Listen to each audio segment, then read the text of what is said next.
Mari kita masuk ke dalam doa. Tuhan, kami mengucap syukur, saudara-saudara kami Tuhan kirim ke dalam gereja kami.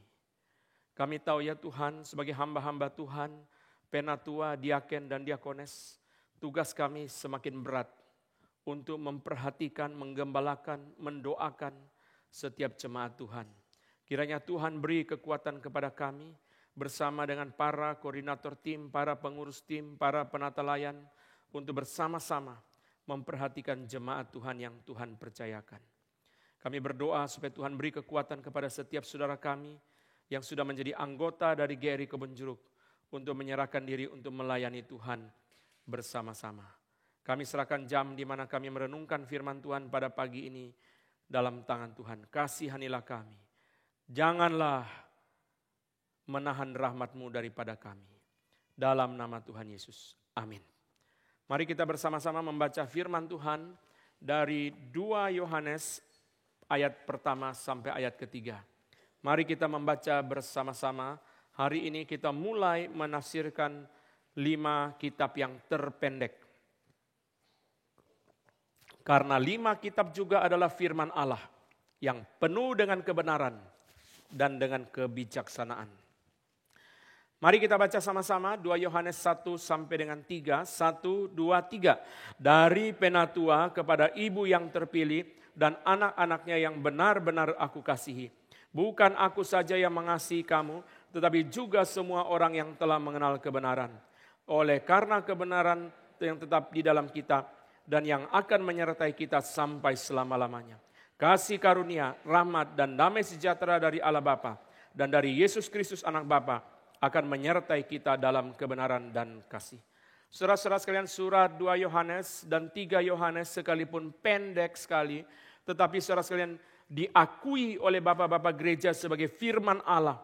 Dan karena itu saudara dimasukkan ke dalam kanon 27 kitab di dalam perjanjian baru, dan kita percaya sebagai firman Allah ada kebenaran dan kebijaksanaan yang sangat limpah.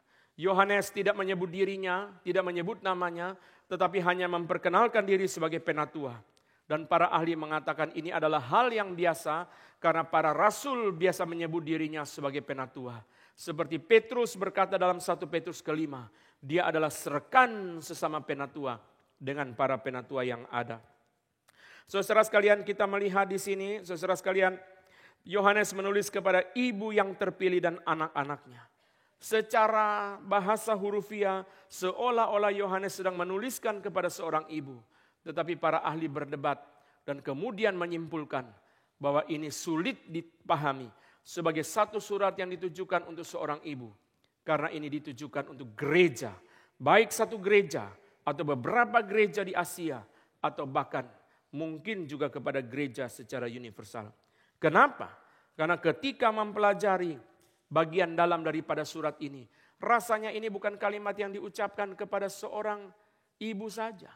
Yohanes mengatakan jangan terima pengajar sesat di dalam rumahmu. Ini bukan bicara untuk satu orang, ini bicara untuk banyak orang. Yohanes mengatakan perintah telah kita ketahui bersama dari Allah Bapa. Ini bukan bicara kepada satu orang, tapi bicara kepada banyak orang. Saudara sekalian, salah satu keunikan atau menjadi penekanan daripada 2 Yohanes adalah saudara sekalian ajaran sesat yang bernama doketik kristologi. Ajaran tentang Kristus yang tidak percaya Tuhan Yesus datang sebagai manusia sejati. Mereka percaya Tuhan Yesus Allah tetapi bukan manusia sejati. Tuhan Yesus hanya menampakkan diri. Itu sebabnya di dalam bahasa Yunani disebut dokeo. Dokeo artinya menampakkan diri. Menampakkan, penampakan. Doketik kristologi. Yaitu yang juga dibicarakan dalam surat 1 Yohanes. Dan Yohanes berkata, jikalau kamu tidak mengaku Yesus datang sebagai manusia sejati, kamu bukan berasal dari Allah. Itu sebabnya saudara di sini kita mengerti bahwa ketika Yohanes bicara tentang kebenaran dalam surat-suratnya, salah satu penekanan yang sangat penting adalah the true gospel, Injil yang benar, ajaran yang benar yang Yohanes sedang bicarakan. Kita tidak terus membicarakan latar belakang daripada surat ini. Dalam khotbah ini, beberapa khotbah kita akan menyinggung lagi latar belakang. Sekarang saya akan masuk kepada bagian pertama. Saudara sekalian, Yohanes berkata dalam ayat yang pertama, dari penatua kepada ibu yang terpilih dan yang anak dan anak-anaknya yang aku kasihi dalam kebenaran. Ini terjemahan yang benar. Bukan yang benar-benar aku kasihi. I love in truth. Aku kasihi dalam kebenaran. Bukan benar-benar aku kasihi. I love in truth. Yohanes memunculkan kembali dua istilah yang sudah dipakai di dalam surat dalam Injil Yohanes. Agape dan aletheia. Agape berarti sacrificial love, kasih yang berkorban. Aletheia berarti kebenaran sebagaimana apa adanya.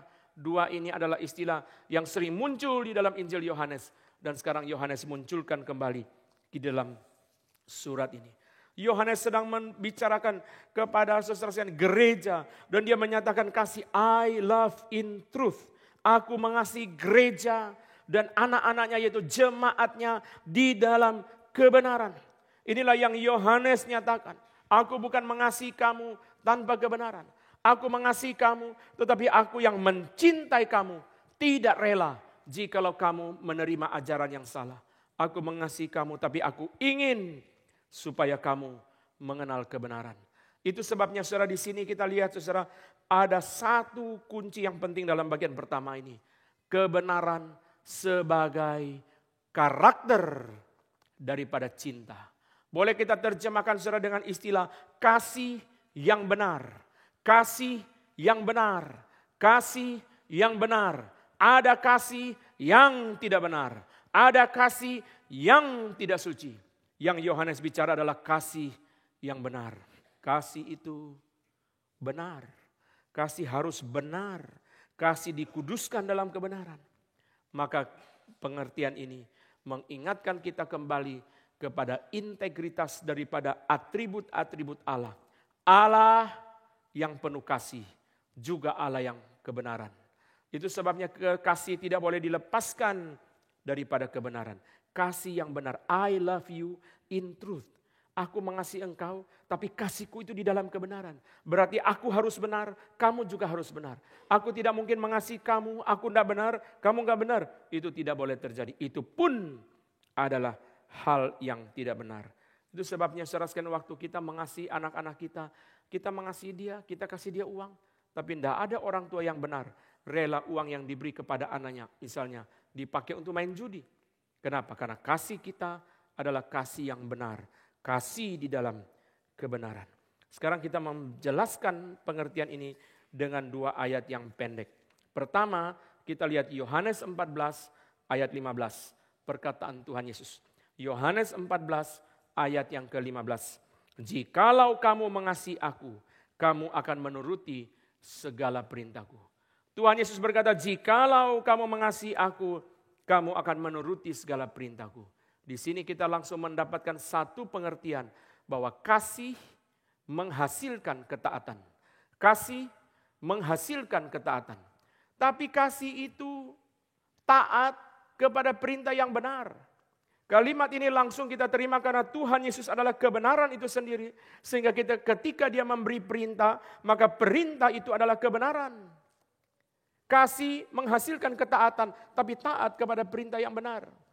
Di dalam pemikiran kontemporer, mereka memperdebatkan tentang secara command, obedience. Sistem kuasa, ada perintah, ada ketaatan. Ini apa ini? Oh, filsafat kontemporer mengkritik dengan keras sistem ini. Kalau ada orang memberi perintah, ada yang taat. Ini namanya kekerasan. Tetapi orang-orang di dalam pemikiran kontemporer, mereka hanya melihat kepada Hitler dan kepada Mussolini yang memberikan perintah rakyat itu taat. Tapi mereka lupa bahwa ketika ada cinta, maka perintah ditaati bukan sebagai kekerasan. Ketika ada cinta, perintah itu ditaati bukan sebagai kekerasan. Seorang gadis dicintai oleh seorang pria. Lalu gadis itu minta apa saja, pria itu taati. Pergi ke sana, pergi ke sini, jemput sana, jemput sini, beli ini, beli itu. Heran ya, si pria tidak merasa itu keberatan, tidak merasa itu kekerasan. Si pria tanya, kamu keberatan? Tidak keberatan, sangat rela. Malah sudah antar sampai jam 11 malam, sudah keringat biji besar-besar pun masih tanya, masih ada lagi? Coba lihat ya. Itu kekerasan? Tidak ada kekerasan. Orang-orang filsafat kontemporer, mereka tidak mengerti. Ketika ibu mencintai anaknya, anaknya suruh apa, dia taati. Apalagi kakek nenek. Kalau sama cucu saudara sekalian ya. Kakek nenek banyak galak sama anak sama cucu, nurut enggak? Nurut ya. Tentara yang paling galak. Menindas anak buahnya. Menindas masyarakat. Begitu punya cucu. Disuruh-suruh. Seperti kacung, saudara. Opa ambil pesawat, lari sana, lari sini. Opa naik jendela, ambil layang-layang, lari naik sana sini. Kenapa, saudara? Karena cinta menghasilkan ketaatan. Tapi harus benar. Cinta menghasilkan ketaatan, saudara, berarti apa? Perintahnya harus benar. Tidak boleh perintahnya tidak benar. Kalau perintahnya tidak benar, maka saudara sekalian tidak boleh ditaati. Karena itu bukan kebenaran. Perintah harus kebenaran. Kebenaran itu saudara yang kita mengerti. Cinta menghasilkan ketaatan. Tapi ketaatan seharusnya kepada perintah yang benar. Cinta menghasilkan ketaatan. Tapi ketaatan seharusnya kepada perintah yang benar. Seorang bos marah kepada karyawannya. Rupanya ini toko ya. Kira-kira bayangannya toko. Beni, sini Beni. Wah, maaf Pak, ada apa Pak? Kenapa kau berdebat sama pelanggan? Kamu tidak ingat saya sudah bilang pelanggan selalu benar. Nah ini keyakinan dia ya, keyakinan bosnya. Seperti kalimat yang lain. Pelanggan adalah raja. Nah ini bosnya bilang pelanggan selalu benar. Kenapa kamu berdebat sama pelanggan?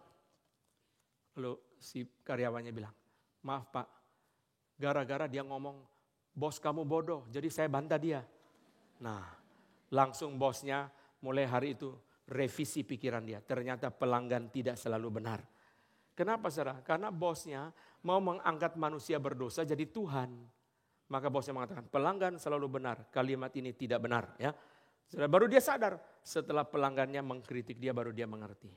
Saudara sekalian, perintah boleh ditaati. Waktu kita mengasihi, perintah kita taati. Waktu seorang mengasihi siapa saja, perintahnya ditaati. Tapi perintahnya harus benar. Ini ayat pertama. Ayat kedua, mari kita lihat dari 1 Korintus 13 ayat ke-6. Paulus bicara tentang kasih. Muncul lagi secara pengertian yang lain lagi. Paulus bicara tentang kasih di ayat yang ke-6. Ya, ayat-ayat lain kita tidak baca karena sudah terkenal, tapi kita langsung fokus kepada ayat ke-6. 1 Korintus 13 ayat ke-6. Ia tidak bersukacita karena ketidakadilan, tetapi ia bersukacita karena kebenaran. Kasih bersukacita karena kebenaran. Betul ya, memang orang mengasihi muncul kasih. Ketika orang mengasihi ada kasih. Ketika ada orang mengasihi ada sukacita. Senang, yang mengasihi senang, yang dikasihi sukacita, yang mengasihi sukacita, yang dikasihi sukacita. Tapi saudara Paulus berkata, kasih bersukacita karena kebenaran. Kasih tidak boleh bersukacita karena ketidakadilan, atau para ahli menerjemahkannya, kasih tidak boleh bersukacita karena kejahatan. Kalau ada ketidakbenaran, dia harus sedih. Seorang suami yang benar-benar mengasihi istrinya, dia akan berduka cita ketika dia menemukan dirinya kurang memperhatikan istrinya. Seorang istri yang benar-benar mencintai suaminya, dia harus berduka cita ketika dia menemukan dia tidak sungguh-sungguh memperhatikan kepentingan daripada suaminya. Saudara sekalian, demikian pula kita orang tua. Ketika kita betul-betul mencintai anak kita, kita bersuka cita. Anak-anak juga senang dicintai oleh papa mama. Tapi orang tua mulai sedih kalau anak-anak tidak benar. Demikian pula anak-anak mulai sedih ketika orang tua itu tidak benar. Kalau anak-anak saudara bicara sama temannya, lalu saudara temannya tanya, papamu siapa? Kalau papa dia orang hebat, orang sukses, wah anak itu dengan bangga. Waktu temannya tanya, papamu siapa? Kamu enggak tahu papa saya? Masa sih orang hebat begitu kamu enggak kenal? Tapi kalau papanya enggak beres, ketika temannya tanya, papamu siapa? Jangan bicara, tolong jangan bicara. Sudah sangat menyakitkan buat saya, tolong jangan bicara. Karena papanya tidak beres. Saudara sekalian, demikian pula orang tua.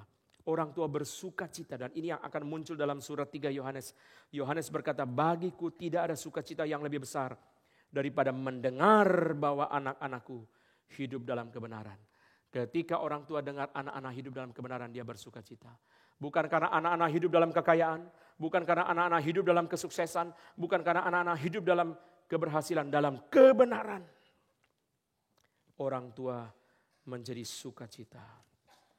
Salah satu ayat yang pahit dalam kitab Amsal, khususnya dalam pasal 17, Amsal berkata, anak yang bebal menyakiti hati ayahnya dan memedihkan hati ibunya. Ini salah satu ayat yang kalau dibaca sangat pedih. Anak yang bebal menyakiti hati ayahnya dan memedihkan hati ibunya. Itu sebabnya kita sebagai orang tua cari uang. Kita tidak boleh lupa untuk mengurus anak. Karena anak yang bebal menyakiti hati ayahnya dan memedihkan hati ibunya. Waktu kita sudah memperoleh kekayaan yang banyak, kita tidak bisa menikmati kekayaan itu. Karena anak yang bebal menyakiti hati ayahnya dan memedihkan hati ibunya. Inilah kabar yang sangat menyakitkan dalam kitab Amsal. Saudara sekalian, Paulus berkata, kasih bersukacita dalam kebenaran. Kasih senang ketika ada kebenaran. Seorang pengacara datang ke penjara memberitahu kliennya, narapidana, kabar baik. Pengacara datang dengan ceria, sukacita, dengan gembira. Dan dia berharap narapidana kliennya juga akan sukacita. Dia kasih tahu apa? Pak, besok Bapak bebas. Wah, narapidananya mesti senang ya. Wah, makasih Pak. Tapi narapidananya justru sedih. Kenapa dia sedih? Lalu dia bilang sama pengacaranya, kenapa kau sedih? Sudah 5 tahun saya berusaha untuk lari. Saya tenun tali untuk jadi tangga. Sudah 3 tahun saya amplas jeruji besi supaya bisa patahkan. Dan semua sekarang sudah siap. Besok saya akan lari. Wah, besok sudah siap mau lari. Ternyata kabarnya datang, besok bebas. Buat apa 5 tahun saya bikin tangga dari tali? Buat apa saya amplas jeruji besi setengah mati setiap hari? Saudara lihat ya, dia berduka cita karena kerja kerasnya sia-sia. Dia tidak bersuka cita karena kebenaran. Kebenaran itu apa? Kamu bebas sekarang. Saudara lihat di sini. Saudara Anthony T. Shelton mengatakan beberapa kalimat yang kita pikir dengan mendalam. Saudara Anthony T. Shelton mengatakan terjemahan dia terhadap 1 Korintus 13 ini. Love joyfully celebrates the truth. Love joyfully celebrates the truth. Kasih secara sukacita merayakan kebenaran. Itu yang harus terjadi. Waktu seorang pria mencintai seorang gadis, dua-duanya dalam kebenaran, saudara. Kasih secara sukacita merayakan kebenaran itu. Love has discovered integrity, kata T. Shelton. Kasih seolah-olah saudara memimpin atau menemukan integritas. Integrity, saudara. Kasih menemukan integrity, saudara. Love decenters, meminggirkan kepentingan diri, self-interest, and recenter others' interest. Kasih meminggirkan kepentingan diri sendiri dan membawa kepentingan Tuhan, kepentingan orang lain ke pusat daripada hati. Ini yang kemarin saya ngomong dalam doa pagi, saudara. Kasih bersukacita akan kebenaran berarti apa? Berarti dia tahu kalau dia terus egois, dia tidak benar. Itu penyakit laki-laki ya. Semua laki punya satu dosa kolektif namanya egois. Semua perempuan punya penyakit kolektif namanya cerewet. Ya.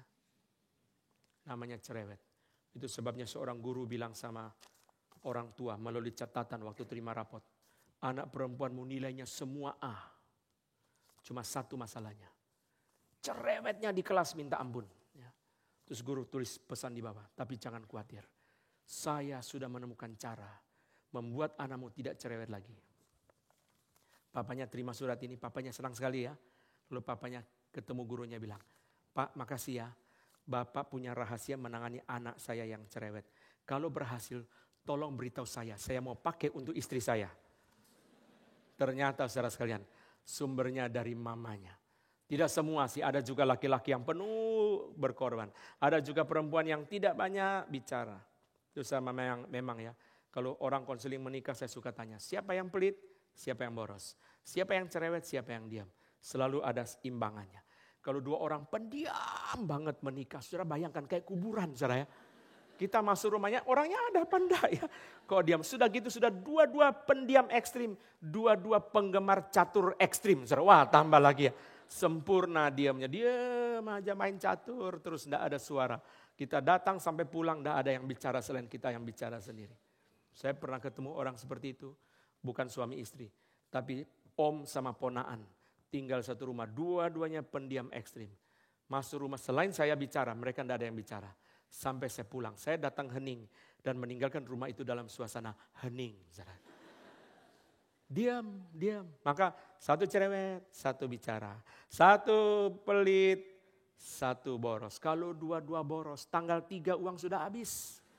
Kalau dua-dua pelit, saudara pembantu tidak mau kerja di situ, payah Pak. Biji nasi dihitung butirnya Pak. Saking pelitnya ampun. Saudara itu semua ada berkat Tuhan masing-masing. Love, saudara kata Thistleton, does not use manipulative devices. Kasih itu tidak pernah manipulatif. Kenapa? Tidak benar. Kasih merayakan kebenaran berarti apa? Tidak boleh manipulasi. Kasih merayakan kebenaran berarti apa? Saudara? Berarti memelihara integritas. Kasih merayakan kebenaran berarti apa? Saudara? Berarti meminggirkan kepentingan sendiri. Dan yang terakhir, kasih merayakan kebenaran berarti tidak pernah takut. Saudara. Orang yang mengasihi, kenapa kamu tidak takut? Mencintai. Kamu tahu enggak? Itu keluarganya sangat kaya. Kamu bukan siapa-siapa berani mencintai dia. Dia tidak takut. Kenapa? Karena saya mencintai gadis itu. Bukan istri orang. Bukan agama lain. Dan dia mau sama saya. Saya tidak takut. Memang ini tantangan ya. Kalau mencintai di dalam perbedaan seperti itu. Tapi secara dia bilang ini kebenaran. Orang yang mencintai dalam kebenaran tidak ada ketakutan. Orang yang mencintai dalam kebenaran tidak ada ketakutan. Ini bagian pertama. I love you in truth. Kasih yang merayakan kebenaran. Kasih dalam kebenaran. Kasih yang mentaati kebenaran. Bagian kedua, tidak panjang, bagian kedua. Saudara Yohanes berkata dalam ayat yang pertama, bukan aku saja yang mengasihi kamu, tetapi juga semua orang yang telah mengenal kebenaran. Semua orang yang telah mengenal kebenaran harus mengasihi. Kenapa? Yohanes punya 2 ciri. Pertama, Yohanes berkata, barang siapa tidak mengasihi, ia tidak mengenal Allah sebab Allah adalah kasih. Yohanes berkata, Allah adalah kasih, maka orang yang mengenal kebenaran harus mengasihi sebab Allah adalah kebenaran. Mengenal Allah berarti mengenal kebenaran. Mengenal kebenaran berarti mengasihi. Karena Allah adalah kasih. Kedua, saudara yang menjadi ciri khas daripada Yohanes, baik dalam Injil maupun dalam surat-surat Yohanes, Yohanes berkata, perintah Allah itu adalah perintah untuk mengasihi. Itu sebabnya kalau kita mengenal kebenaran berarti mengenal perintah Allah. Mengenal perintah Allah berarti mengasihi. Tidak ada jalan lain. Yohanes punya 2 ciri. Allah adalah kasih. Kalau mengenal kebenaran berarti mengasihi karena Allah adalah kasih. Mengenal kebenaran berarti mengasihi karena perintah Allah adalah perintah untuk mengasihi. Itulah 2 ciri yang sering diulang oleh Yohanes di dalam Injil dan surat-suratnya. Kemarin dalam khotbah doa pagi saya katakan saudara sekalian. Orang yang disentuh oleh kasih karunia Allah. Dia harus memperhatikan orang lain. Kalau orang Kristen, tapi seumur hidup dendam sama orang, kita bertanya atau mempertanyakan, apakah dia pernah mengalami kasih karunia Allah. Dari dulu sampai kapan terus dendam sama orang. Itu ada kasih karunia apa enggak ya? Dalam hidup dia, kebencian tidak berakhir. Paulus berkata kalau marah matahari terbenam, berhentilah kemarahanmu. Tapi pagi siang malam marah, tahun demi tahun marah, tahun ganjil, tahun genap terus marah. Orang itu ada kasih karunia Allah apa tidak? Saudara? Orang yang ada kasih karunia Allah ada pengampunan. Orang ada kasih karunia Allah dia memperhatikan orang lain dan seterusnya dan sebagainya. Saudara mengenal kebenaran mesti mengasihi karena Allah adalah kasih. Mengenal kebenaran mesti mengasihi karena perintah Allah itu adalah perintah untuk mengasihi. Inilah yang Yohanes selalu bicarakan dalam Injil dan surat-suratnya. Ini kedua. Ketiga. Surat ayat yang kedua, 2 Yohanes 1 ayat kedua, Yohanes berkata, oleh karena kebenaran yang tetap di dalam kita dan yang akan menyertai kita sampai selama-lamanya. Wah ini kalimat sangat indah bagi saya. Kebenaran itu menyertai sampai selama-lamanya. Maksudnya apa? Maksudnya apa saudara? Kebenaran itu menyertai sampai selama-lamanya. Saudara saya mau membawa saudara secara singkat saudara. Melihat 5 definisi kebenaran di dalam Injil Yohanes dan surat-surat Yohanes menurut Robert Yarbrough. Robert Yarbrough menjelaskan secara panjang lebar tapi saya ringkas menjadi penjelasan yang pendek. Pertama, Dia berkata kebenaran itu dari Roh Kudus oleh Roh Kudus. Kedua, kebenaran itu standar-standar etika menurut perintah Allah. Ketiga, dan ini nanti yang akan saya bicarakan yang ketiga ini. Kebenaran itu adalah kehadiran Allah yang benar, yang menguduskan. Ketiga, keempat, kebenaran itu adalah kualitas jalan hidup. Kelima, kebenaran itu adalah Injil Yesus Kristus dan semua akibatnya. Saya ulang ya, kebenaran itu dari Roh Kudus oleh Roh Kudus. Pokoknya kalau bicara kebenaran dalam Injil Yohanes mesti bicara Roh Kudus. Kedua, kebenaran bicara standar etika. Ketiga, kebenaran adalah kehadiran Allah yang benar yang menguduskan. Keempat, kebenaran adalah kualitas hidup yang sesuai dengan jalan Allah. Kelima, kebenaran itu adalah Injil Yesus Kristus dan semua akibat-akibatnya. Kita fokus ke yang ketiga, kebenaran itu adalah kehadiran Allah yang benar dinyatakan secara pribadi, menguduskan orang percaya. Allah itu benar, Mazmur 31. Tuhan Yesus itu kebenaran, Yohanes 14. Roh Kudus itu roh kebenaran, semua ini sama. Allah itu benar, Yesus itu benar, Roh Kudus itu roh kebenaran. Itulah yang menyertai kita. Maka ketika Yohanes berkata kebenaran menyertai kita selama-lamanya, maksudnya Allah yang benar menyertai kita dengan kebenaran selama-lamanya. Saudara perhatikan. Inilah yang sering kali didoakan dalam Mazmur. Nanti saya akan ajak saudara baca di bagian bawah Mazmur 40. Saudara, Mazmur 40 berkata, kiranya kasih-Mu dan kebenaran-Mu kiranya menjaga aku. Kasih-Mu dan kebenaran-Mu kiranya menjaga aku. Kita seringkali saudara berdoa, Tuhan kiranya kasih setia-Mu menyertai aku. Kasih karunia-Mu menyertai aku. Kiranya Allah yang mengasihi menyertai aku. Tapi kita lupa secara tidak seimbang berdoa supaya kebenaran Tuhan menyertai kita. Supaya Allah yang benar itu menyertai kita. Mazmur berkata kasih dan kebenaran menjaga aku. Mazmur berdoa supaya kasih dan kebenaran, titahkanlah kasih-Mu dan kebenaran-Mu menjaga dia, kata Mazmur. Bukan hanya kasih, tapi yang kita berdoa adalah kasih setia Tuhan, kasih karunia Tuhan, Tuhan yang mengasihi. Kenapa ini penting?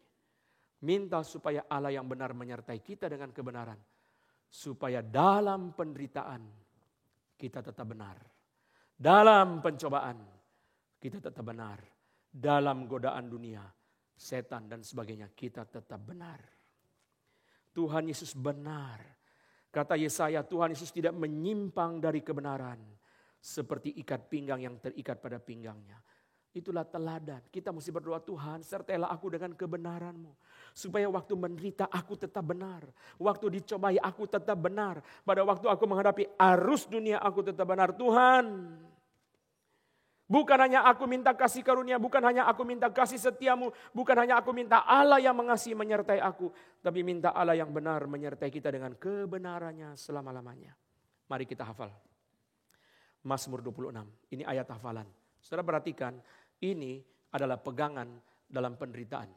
Ini adalah salah satu pegangan dalam penderitaan. Pegangan bagi saudara dalam penderitaan. Ingat ayat ini, Mazmur 26 ayat 3. Mari kita hafal. Mazmur 26 ayat 3. Ini adalah pegangan bagi saudara dalam penderitaan.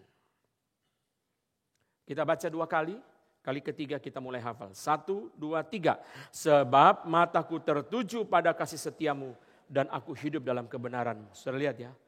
Matanya diarahkan kepada kasih setia Tuhan. Hidupnya diarahkan kepada kebenaran. Saudara lihat dunia mengecewakan. Jangan, lihat kasih setia Tuhan. Waktu saudara lihat kasih setia Tuhan, jaga hidupmu tetap benar. Sekali lagi, 1, 2, 3. Sebab mataku tertuju pada kasih setia-Mu dan aku hidup dalam kebenaran-Mu. Mari kita hafal dengan lokasinya. 1, 2, 3. Mazmur 26 ayat 3. Sebab mataku tertuju kepada kasih setia-Mu dan aku hidup dalam kebenaran-Mu. Sekali lagi, Mazmur 26 ayat 3. Sebab mataku tertuju pada kasih setia-Mu dan aku hidup dalam kebenaran-Mu. Ini pegangan. Waktu saudara menderita, pegang ayat ini. Mata diarahkan kepada kasih setia Tuhan dan pegang kebenaran. Tuhan menyertai aku dengan kebenaran selama-lamanya. Kita bukan hanya berdoa minta kasih setia Tuhan menyertai kita, kasih karunia Tuhan menyertai kita, itu betul. Tapi Mazmur dan juga sekarang Yohanes mengajar kita, kebenaran itu menyertai kita. Saya perkenalkan kepada saudara seorang Kristen yang luar biasa kesaksiannya. Dr. Steve Semple. Stephen Semple adalah presiden dari University of Southern California di Amerika, USC. Saudara, Steve Semple menjadi presiden selama 19 tahun. Saya mulai dengan prestasi dia dan nanti melihat kesaksian dia. Saudara, selama dia menjadi presiden selama 19 tahun, USC, University of Southern California, menerima donasi 2,85 miliar dolar. Itu adalah salah satu yang paling sukses sepanjang sejarah universitas seluruh dunia. Hampir 3 miliar dolar selama dia menjadi presiden. Satu orang presiden mendatangkan uang begitu banyak. Yang paling fantastis adalah dalam satu kali saudara, mereka menerima 5 donasi, satunya 100 juta dolar ke atas. Itu universitas pertama di dunia yang menerima sumbangan langsung 100 juta dolar ke atas, 5 sumbangan. Itu luar biasa. Saudara sekalian, selama dia menjadi presiden, USC mempunyai banyak sekali prestasi, banyak mahasiswa yang berbakat direkrut masuk ke situ. Banyak sekali fasilitas penelitian, perpustakaan, rumah sakit, dan macam-macam kesuksesan, termasuk untuk masyarakat, sehingga majalah Time menobatkan USC di dalam masa dia menjadi presiden sebagai College of the Year 2000. Saudara, Steve Semple adalah orang yang luar biasa. Saudara, banyak hal yang kita bisa ceritakan mengenai kesuksesan dia selama 19 tahun memimpin USC. Tapi saya ringkas di dalam komentar daripada Steven Spielberg. Spielberg, sutradara terkenal dan seorang donatur tetap daripada USC, berkata bahwa Presiden Semple berusaha dan berhasil mendirikan sekolah sinema di USC. Dan itu menjadi the greatest cinema school in the world. Sekolah sinema yang paling besar di dunia. Saudara, Spielberg mengatakan kalau kamu pergi ke USC, kamu akan menemukan di setiap titik jejak daripada Stephen Semple. Stephen Semple satu kali ditanya, apa yang paling penting dalam hidupmu? Dia berkata, yang paling penting dalam hidup saya adalah keyakinan agama saya. Dan yang paling penting dalam keyakinan agama saya adalah hubungan saya dengan Tuhan Yesus. Pada terakhir 2010 dia mengundurkan diri dari USC. Dalam wisuda yang terakhir dia berbicara kepada 40.000 orang yang hadir. Baik dosen, mahasiswa, staf, orang tua, alumni dan sebagainya, para donatur. Saudara, Semple berbicara satu tantangan yang sangat berani. Dia mengatakan kepada para mahasiswa, jangan hanya memikirkan karirmu di masa depan. Pikirkan hal-hal yang paling penting dalam hidupmu. Dan dia menyebut 3 hal yang paling penting. Pertama, dia mengatakan bagaimana perasaanmu tentang uang. Yang kedua, bagaimana perasaanmu tentang anak-anak. Dan 2 ini mungkin biasa bagi orang Amerika. Tapi yang ketiga, dia dengan berani menantang mereka. Bagaimana perasaanmu tentang Tuhan. Sampai di dalam pertanyaan yang ketiga, 40.000 orang itu hening. Di hadapan dosen-dosen yang ateis, di hadapan masyarakat sekuler, di hadapan banyak orang dunia. Dia berani menantang mereka untuk memikirkan tentang Tuhan dan memperhatikan hal-hal rohani. Kenapa mereka diam? Karena integritas dia dan kesaksian hidup dia membuat mereka tidak bisa membantah ketika dia menantang mereka tentang Tuhan. Tom Nelson yang menuliskan kesaksian tentang dia saudara berkata, pekerjaan kita yang memuliakan Tuhan adalah pembelaan yang paling besar untuk keyakinan agama kita waktu kita saksikan. Waktu kita bersaksi tentang Kristus, orang tidak bisa bantah. Kenapa? Melihat kesaksian hidup Steve Semple, membawa University of Southern California menjadi top. Satu presiden datangkan 2,8 miliar dolar selama dia menjadi presiden. Itu hampir mustahil dicapai di mana-mana. Satu kesuksesan yang begitu luar biasa. Orang saking percayanya waktu dia jadi presiden, berani keluar uang begitu banyak. Kesaksian itu saudara membuat ketika dia menantang dosen-dosen yang ateis, orang-orang sekuler, mahasiswa-mahasiswa yang duniawi, gak ada yang bisa membantah.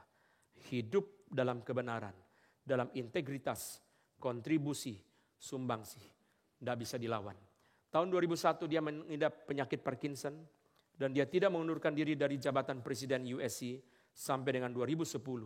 Dan ini juga menjadi satu kesaksian bagaimana dalam penyakit dia tetap menjalankan tugas dia dengan baik.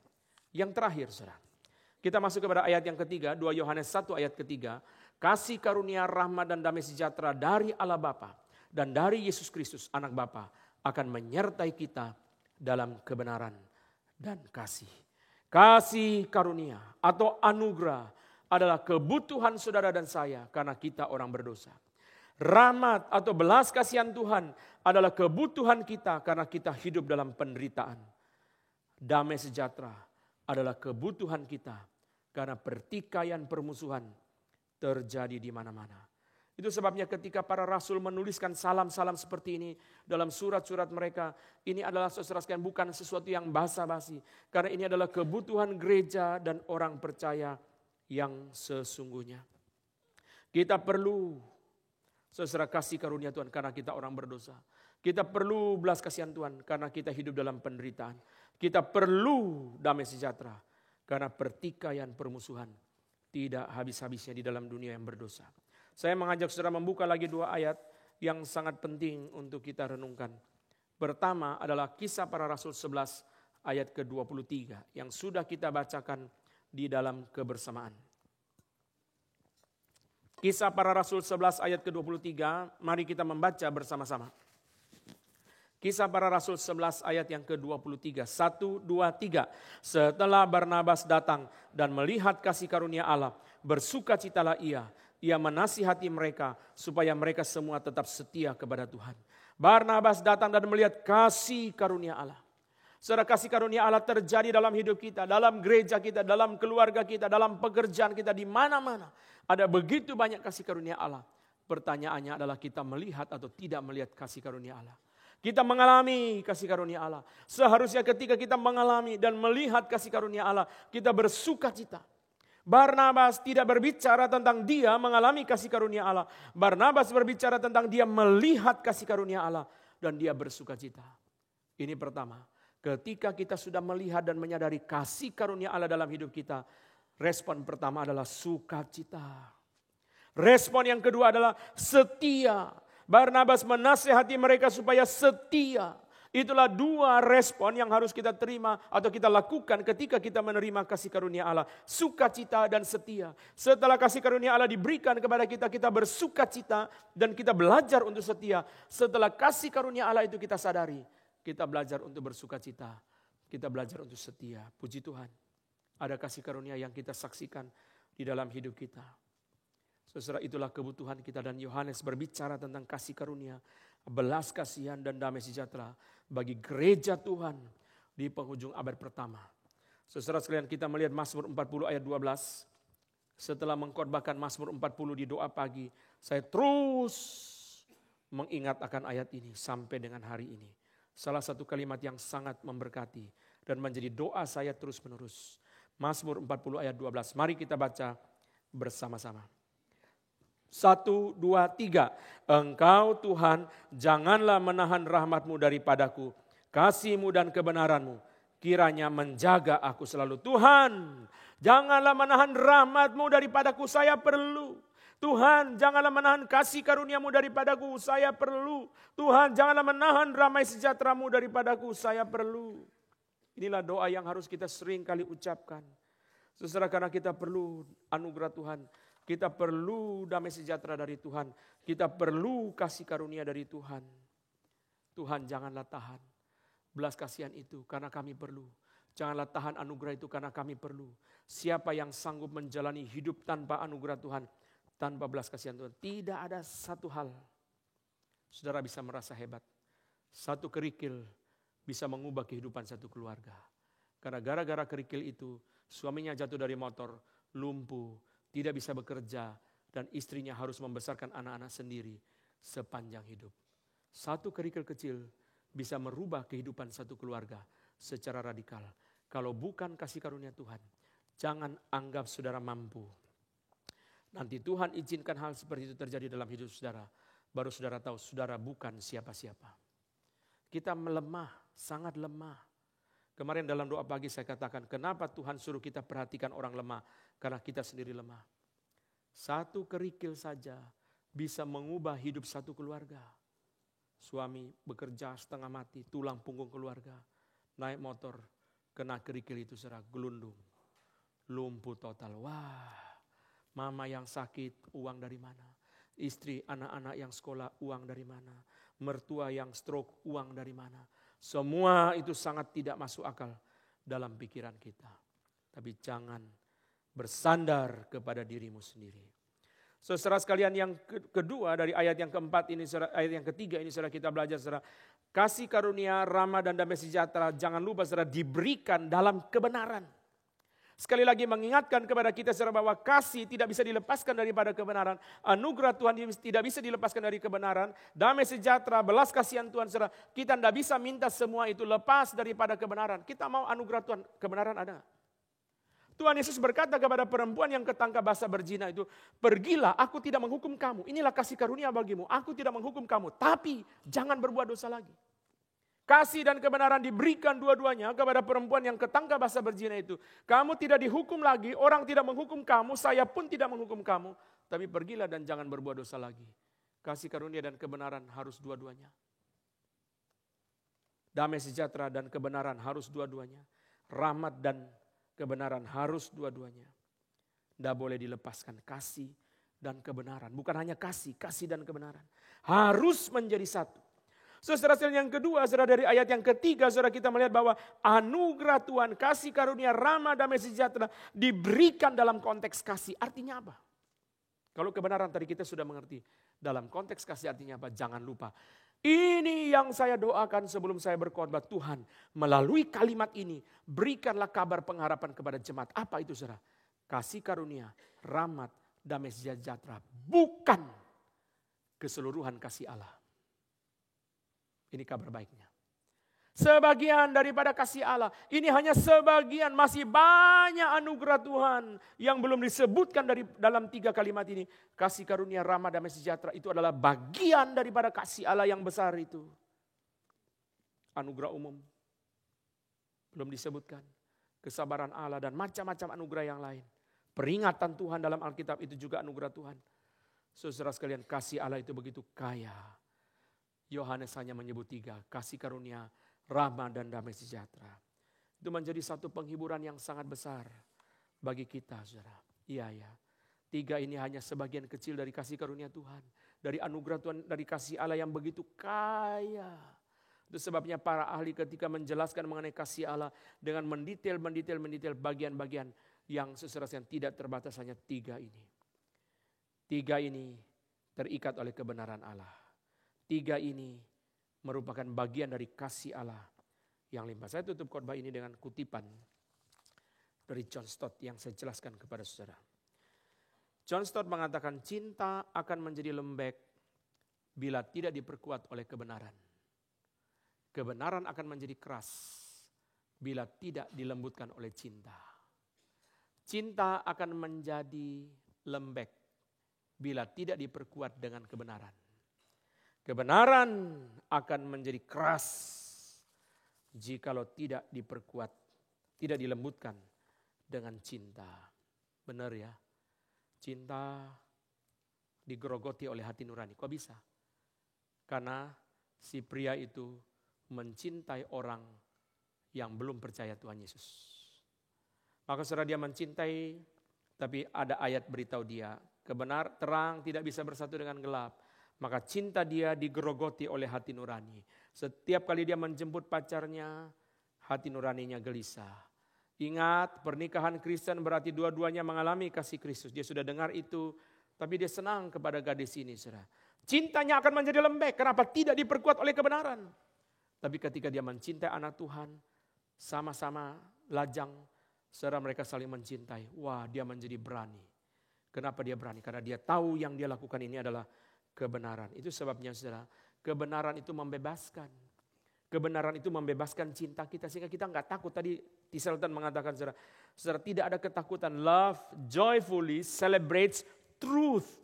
Kebenaran itu dirayakan oleh cinta dengan sukacita. Dia enggak takut saudara, karena yang dia lakukan itu kebenaran. Tapi kalau seorang gadis atau seorang pria mencintai seorang yang belum percaya, hati nurani menggerogoti cinta dia sehingga cinta dia keropos. Mau maju, takut. Takut bawa ke gereja. Padahal justru mestinya bawa ke gereja. Takut ketemu pendeta. Menghindar-menghindar. Sembunyi-sembunyi. Dia sudah tahu ada yang tidak benar. Sebaliknya saudara, cinta melembutkan kebenaran. Kebenaran itu menjadi lembut karena cinta kasih. Kebenaran kalau nggak ada cinta kasih menjadi keras. Orang tua modalnya apa saudara? Ancaman, kemarahan, ular naga. Nah itu modal orang tua ya.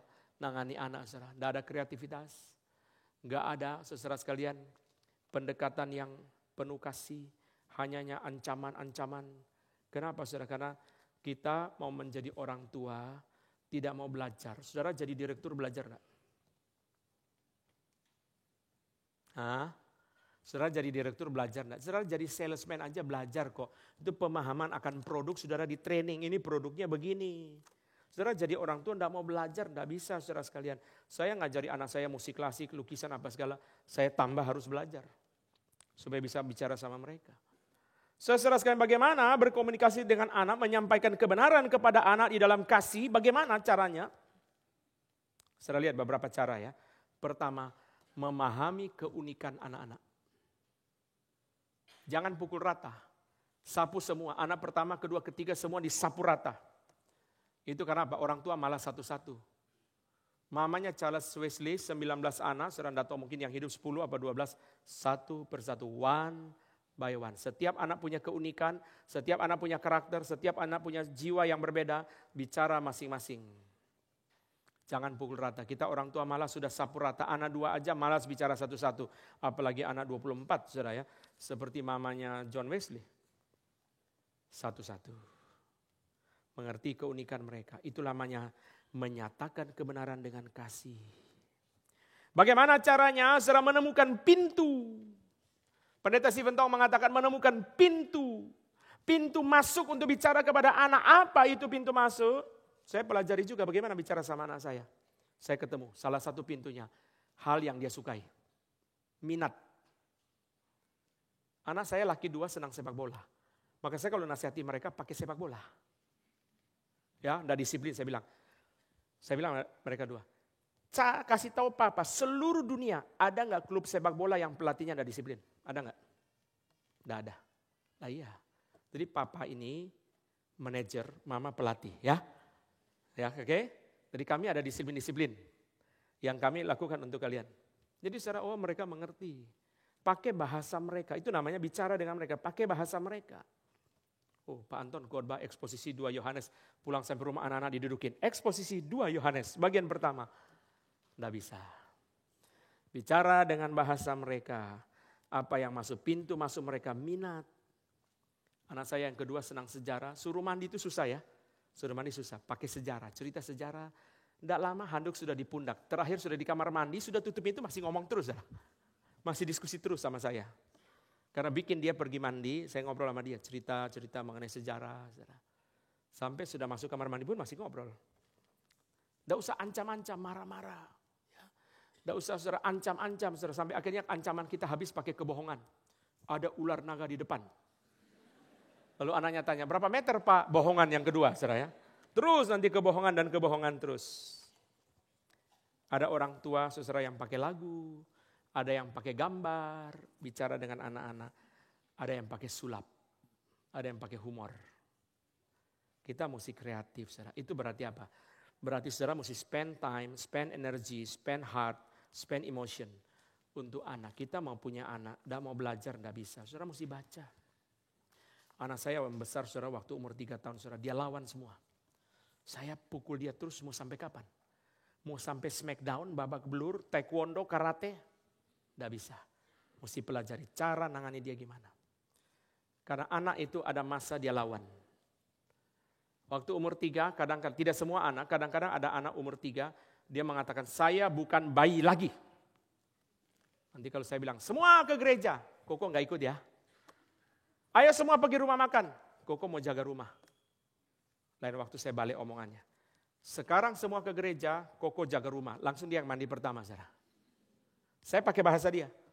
Semua pergi rumah makan ya, Koko nggak usah ikut. Nanti kita pulang bungkusin buat Koko. Langsung dia mandi pertama. Nggak usah marah, Tidak usah apa, saudara. Kita mesti belajar bagaimana menyatakan kebenaran dengan kasih untuk anak-anak kita. Tidak mudah, saudara. Dia bukan orang dewasa. Tidak mudah, saudara sekalian. Di kantor aja saudara itu direktur-direktur ikut pelatihan komunikasi yang efektif. Komunikasi yang terapeutik.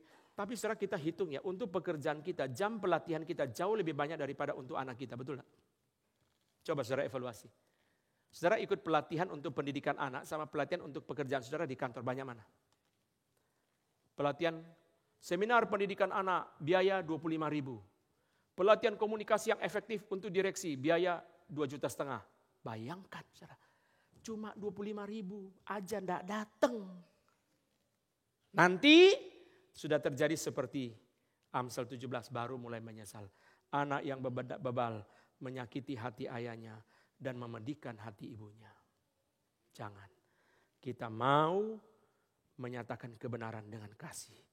John Stott berkata kebenaran dilembutkan oleh kasih.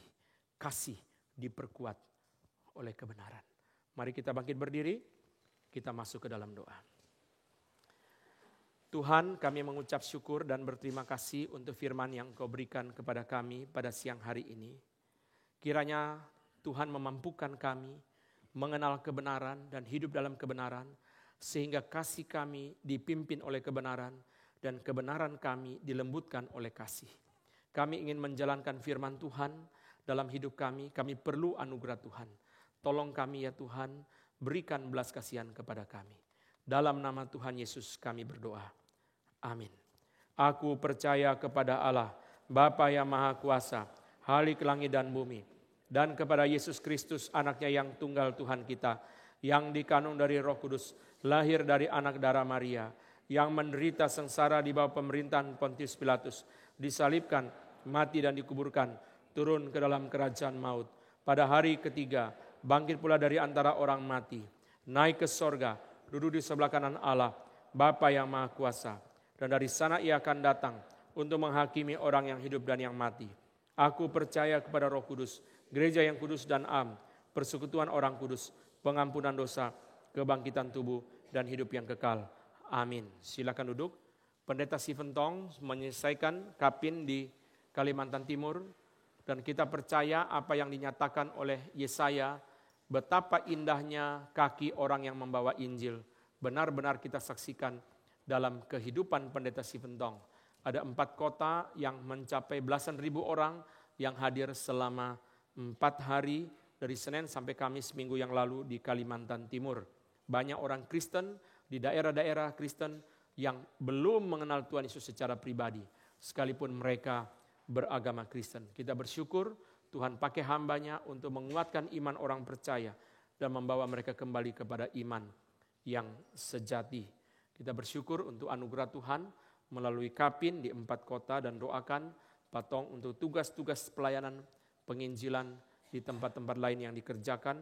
Dan juga kita bersyukur waktu kita mendoakan Kapin, kita sendiri pernah menjadi panitia Kapin di Pekanbaru.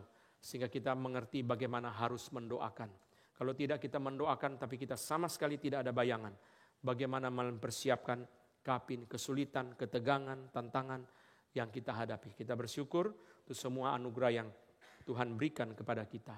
Saudara, kebersamaan di gereja kita baru diadakan pada tanggal 23 Mei lalu. Dan Tuhan mengirimkan jemaat yang lebih banyak lagi. Ada sekitar 400 orang yang hadir di dalam kebersamaan pada tanggal 23 Mei. Ada waktu untuk bersekutu, berkenalan, bermain. Meskipun tidak panjang, tetapi kita bersyukur. Saya menyaksikan jemaat sampai 2:30 kalau saya tidak salah pulang. Masih beberapa orang masih main catur, belum pulang. Itu adalah satu kesempatan jemaat dibebaskan untuk bersekutu, bermain, ngobrol satu dengan yang lain. Kesempatan seperti ini kita akan terus-menerus lakukan untuk memperkuat kehidupan komunitas di dalam gereja kita. Saudara sekalian, kita bersyukur kepada Tuhan, seminar akan diadakan pada tanggal 8 Juni, yaitu Sabtu yang akan datang. Saya sangat merindukan jemaat hadir. Saya berkata kepada panitia, banyak orang dari luar diundang untuk hadir dan dapat berkat. Tapi sebagai gembala sidang, saya akan merasa sangat sedih jikalau jemaat sendiri tidak mengambil kesempatan. Seperti satu keluarga mengadakan pesta yang sangat mewah di hotel dengan makanan yang sangat enak. Tapi anak-anaknya tidak mau ikut. Dan jam makan tiba, mereka masak Indomie dan makan di rumah. Lalu saudara kita mendengarkan cerita itu, kita geleng-geleng kepala. Papa mamanya membayar begitu banyak orang makan yang begitu enak di hotel. Tapi anak-anaknya sendiri justru makan di rumah, makan Indomie. Sayang sekali. Kenapa mereka tidak mengambil kesempatan juga ikut menikmati berkat itu? Sama. Kalau orang datang dari berbagai tempat, datang ke gereja kita, lalu saudara memperoleh berkat, kita tidak kebagian kesempatan. Ini sesuatu yang sayang sekali. Saudara sekalian, saya tidak tahu sampai hari ini kenapa video ini viral di internet. Saudara, saya percaya hanya pekerjaan Tuhan. Berkali-kali saya tanya kepada panitia, tolong beri penjelasan yang masuk akal. Tetap tidak bisa penjelasan. Saya tadi lihat saudara kira-kira 400, mungkin 50.000 kali video klip daripada seminar ini ditonton. Kenapa seperti itu? Ini hal yang jarang sekali terjadi di dalam seluruh gerakan kita. Ada video yang masuk ke Instagram, masuk ke TikTok, ditonton ratusan ribu kali. Bukan video yang aneh-aneh. Biasa kalau video viral di internet, oh ada orang kejepit pintu, mati. Itu secara viral ya. Ini bukan video aneh-aneh, cuma khotbah biasa, ada gambar-gambar menjelaskan tentang kebangunan rohani. Tapi ratusan ribu orang nonton. Saudara, doa supaya saudara memperoleh berkat dari seminar ini, sehingga apa yang Tuhan ingin nyatakan, kita perhatikan. Patong berkata, setiap kali hal besar Tuhan kerjakan, perhatikan. Kemarin sebelum masterclass kami bincang-bincang di ruangan Patong, lalu ada satu hal kami komen, saudara secara biasa, Patong tegur kami. Hal besar, jangan sembarang komen. Hal besar, doa dulu, pikir dulu, baru bicara. Perhatikan, Patong bilang, hal-hal besar yang Tuhan kerjakan, perhatikan. Jangan sembarang komen. Kenapa Tuhan lakukan itu? Saudara heran. Tidak terjadi semua ya. Kalau terjadi semua mungkin kita juga jadi sombong ya. YouTube-nya enggak. Di Instagram sama di TikTok saudara. Menjadi sangat luas disaksikan. Saya tanya bolak-balik. Pasang iklan enggak? Pasang iklan enggak? Tidak pasang iklan. Tidak pasang iklan. Pasang iklan pun belum tentu bisa seperti itu. Apa yang Tuhan mau? Itu yang saudara harus doa. Tuhan mau apa di dalam seminar ini? Kiranya boleh memberkati kita. Doa komunitas, kita akan berdoa bagi orang tua pada tanggal 6 Juni. Mari Bapak Ibu bersama-sama ingat orang-orang tua yang sudah lesu iman di hari tua. Kita mau berkumpul dan mau mendoakan mereka bersama-sama.